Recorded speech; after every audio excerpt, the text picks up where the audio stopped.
বহু দুর্নীতি হয়েছে। পঞ্চায়েতের বিভিন্ন আয়লা নিয়ে হয়েছে, হাজার হাজার কোটি টাকার ঘাপলা।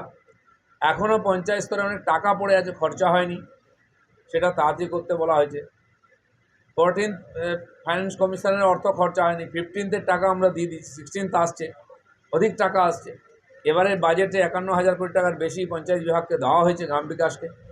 3 মাস চলে গেছে, যাতে আগামী এই 9 মাসের মধ্যে সমস্ত টাকা খরচা করা যায়, সেজন্য এর ক্ষেত্রকে বিস্তার করা হয়েছে আর তাড়াতাড়ি কাজ করার কথা বলা হয়েছে। দুর্নীতিমুক্তভাবে একটা কথা আপনাদের বলে রাখি, আবাস যোজনায় অনেক দুর্নীতি হয়েছে। যারা পাওয়ার কথা না, এরকম বহু মানুষ টাকা নিয়েছেন, বাড়ি করেছেন বা টাকা রেখেছেন। সেটা সার্ভে আলাদা করে আমরা যারা অবৈধভাবে আবাস যোজনার টাকা নিয়েছেন তাদের কাছ থেকে টাকা ফেরত নেওয়া হচ্ছে, রিকভারি করা হচ্ছে। তা না হলে তাদের বিরুদ্ধে আইনি ব্যবস্থা নেওয়া হবে, সেটাও সঙ্গে সঙ্গে চলছে।